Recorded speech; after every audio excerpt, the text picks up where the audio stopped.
शरीराचा आरसा हे कुठेतरी मन असतं. हो. शरीराला अनेक व्याधी होतात. शरीराची काळजी घेण्यासाठी, शरीर स्वास्थ्यासाठी आपण खूप व्यायाम करतो, काळजी घेतो. मग मनाचा व्यायाम पण असतो का? मनाची कशी काळजी घ्यावी? ते निश्चितच मला सांगायला आवडेल, पण त्याआधी मला असं म्हणायचं होतं की मन, मेंदू हा शरीराचा फक्त आरसाच नाही आहे, तर हा राजा सुद्धा आहे आणि राष्ट्रपती सुद्धा आहे अरे या वा. देशाचा. तर राजा बोले आणि दळ हाले, आणि त्या दृष्टिकोनातून मेंदूचे व्यायाम याला आपण न्यूरोबिक्स म्हणतो.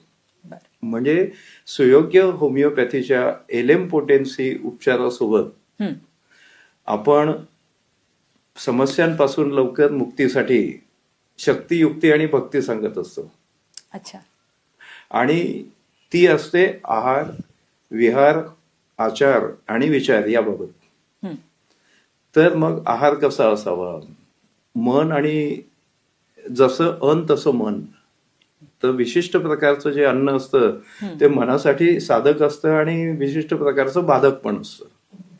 हे झालं आहाराविषयी. मग विचार, आपण जसे विचार मनात आणू तसं आपण घडत असतो. देव काही करत नाही, आपण जे करतो आणि आपण जे विचार करतो त्याला तथास्तु म्हणत असतात.